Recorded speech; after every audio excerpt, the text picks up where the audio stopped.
What's up, WAWF? Today we're here with Gavyn and a special guest, the most interesting musician in the world, Edi Callier.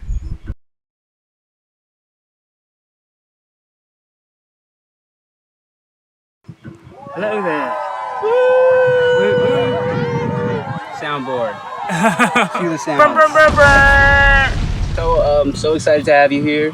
So excited to get to talk to you, meet you.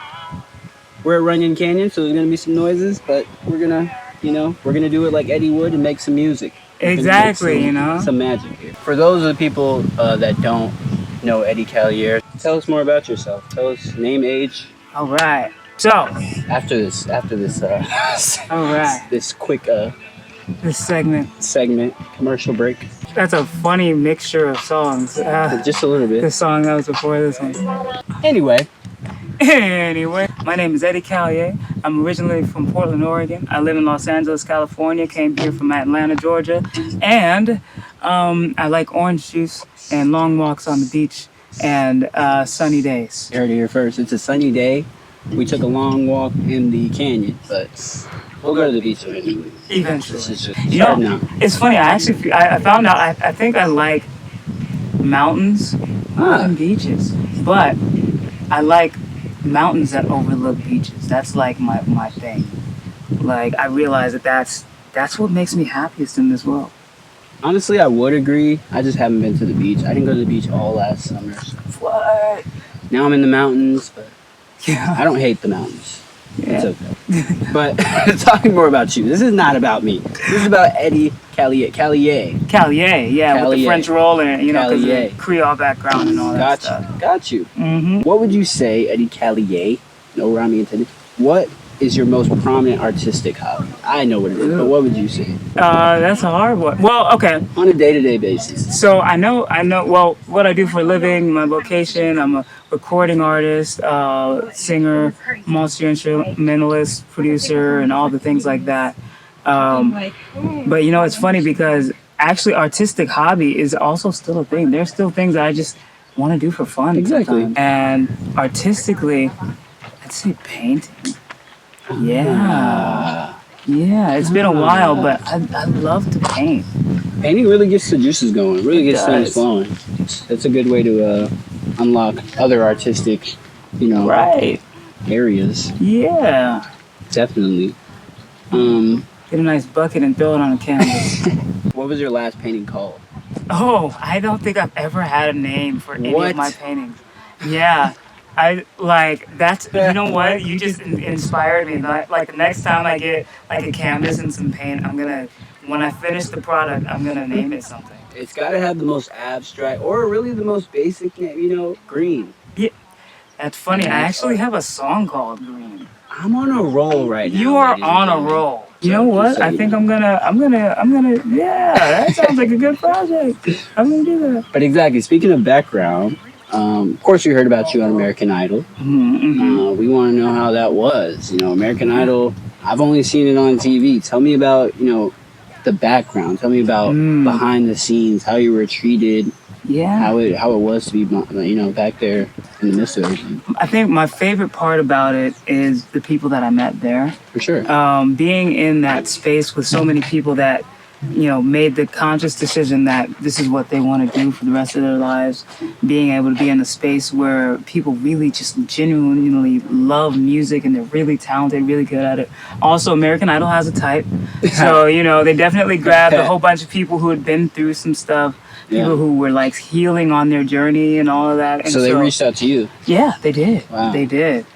Which was crazy. That was like one of my stipulations, I pretty much said to just myself and God that like my next television performance, because I was on this other TV show called The Four on Fox. Okay. And I said my next television appearance was going to be something where, they reach out to me directly. I'm doing original music and I don't have to stand in any lines. And then they called, asked me to do original music and said I could skip the lines and go straight to the executive producer side of things. And look at God. Yeah, just God be God. And then next thing you know, I'm standing in front of Luke, Lionel, and Katy Perry as they're giving me a golden ticket, and Lionel Richie is telling me that he sees me selling out stadiums. I'm like, wow. okay, I came here and I did what I wanted to do, and I got what I needed out of it. It's freaking amazing. Katy Perry and Lionel Richie, those were the judges? Yeah. At the time? Yeah. Wow. Yeah. And you got the golden ticket. What does that? Does that mean you sang better than everybody else? You got the most crowd reaction, most votes? I don't know if it means anything. It means that they saw something in me. The judges. It means that they saw something in me that they believed could, be seen more of. Yeah. Yeah, essentially. That's amazing. And the thing about these shows like that, I don't really think it's necessarily about anybody being better than anybody, but more so who's telling the story that they want to hear at that time, Definitely. And so, yeah. I guess I had a little storybook situation going on. No, that's awesome. Chosen one. For sure. In that, what would you say getting you to this moment? Do you have any influences, any artists, or any actual just little things, any influences that push you? Well, I mean, I'm always influenced by life in general and the process of living it. But then also, I grew up on lots of music in the house. There was like Michael Jackson, Prince, Stevie Wonder, James Brown, Earth, Wind and Fire, Nirvana, Aerosmith, lots of gospel, lots of jazz. I grew up on film scores and stuff too, like John Williams. Tell the people how you grew up with all of this around. Well, my household was a musical household. There was just always music playing. My dad, he is a musician and record producer and all that other stuff like that. Used to be musical director for El DeBarge and for a bunch of churches and everything like that. So I just kind of landed into it, Thankfully, it was something that I wanted to do. Otherwise, I'd be out of luck. What? And you've told me this before, but now it's time for the people to understand. How many instruments is it? I'm willing to count on my fingers. It's going to be more than my fingers, so I'm going to have to use those. But how many instruments do you actually play? Okay, so we have drums, guitar, bass, keys, most percussion, and so that's a lot of other stuff. Yeah, that's a lot. If we count it as one, together. There's that. Yeah, but if we count all the different percussion instruments, it's the whole thing. 50. Yeah, trombone, baritone. Yeah. That's a lot. That's more than I've ever met anybody that plays instruments, plays a multitude of instruments, winds and the drums and all the percussion. Truly maestro when it comes to these instruments. It's funny because I spent most of my childhood not really consciously trying to, but in the back of my head I was catching up with my dad because he plays so many different instruments. Exactly. So many, and he plays them very well too. That's the thing. It's not like just exactly all the instruments you're naming you can play very well. Tell me about touring. How's that? Woo! So touring is a beautiful thing. Oh yeah. I think I've gotten a chance to dive in on a few soirees in the arena, and from my experience thus far, I've gotten a chance to see so many places and so many faces. Versus two places, faces. Exactly. And just the way that people connect to music, no matter what language they speak, no matter where they're from, no matter what their upbringing is, no matter what culture they're familiar with, there are certain universal truths that people connect with, and certain experiences that that reach people from across the aisle. I've done shows in places where most of the people there spoke languages other than me. I've done shows in places where the entire room is of different cultures or different mindsets or different upbringings than me, and yet we can still agree that there are things, we fall in love, we lose people, we want to be happy. We live relating to you. And so that's pretty cool. I feel like music is one of those things. I always say music is the universal language. It's one of those things that around the world it can bring people together in one place to celebrate the same thing. no matter where they come from. Oh yeah, So, that's beautiful. yeah. So exactly amongst that, if you could pick a favorite, your absolute favorite tour memory that you always pops in your mind, what would you say? Oh It man. could be anything. It could be food. It could be a specific person, specific time, anything. Just your favorite memory from tour. Okay. So one of my first shows in San Francisco. I've never been. It's beautiful. It's great. It was a sold out show, packed out room, and the energy was insanely amazing.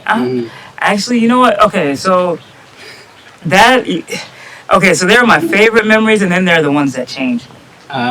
So, okay. Like the shows, like packed out shows, ones that have had just great energy, beautiful vibes. So it's like those do so much for me. Like they make me feel like, oh, I'm doing something that means something. But really, it's those moments where, maybe somebody comes up to me after the show and says, that song that you wrote, I listened to it and it got me through something tough. Like I've literally had somebody come up to me and tell me that one of my songs like saved her daughter's life. Wow. From listening to it.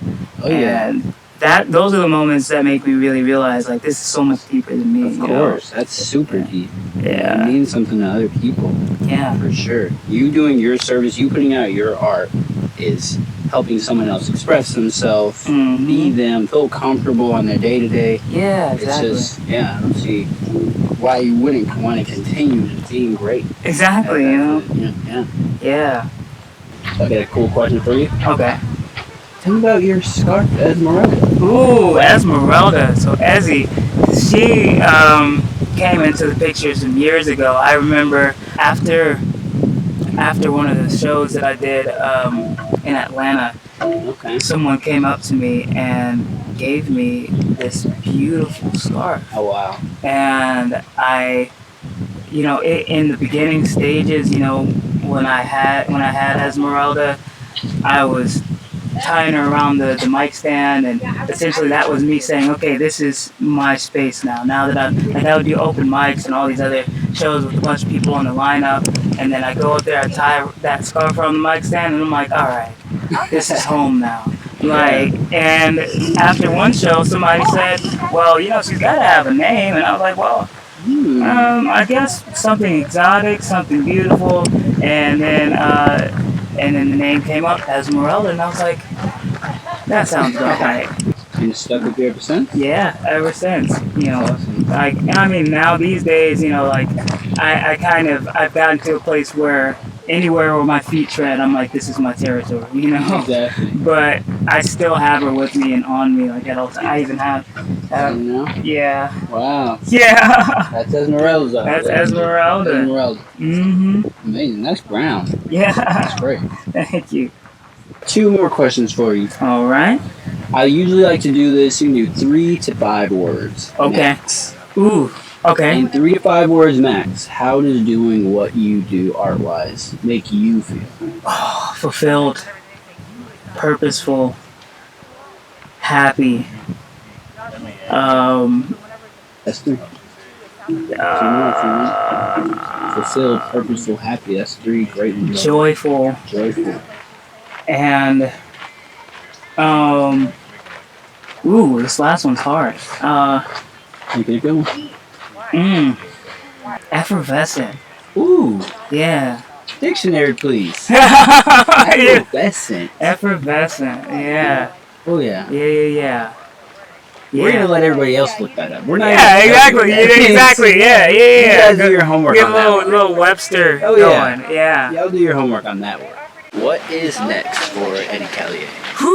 Next, I'm traveling the world. I'm speaking it into existence right now. I'm currently working on a few projects, working on getting some of the stuff that we've done over the last few years, like these live shows and all of that, compiled into some videos that I'll be releasing.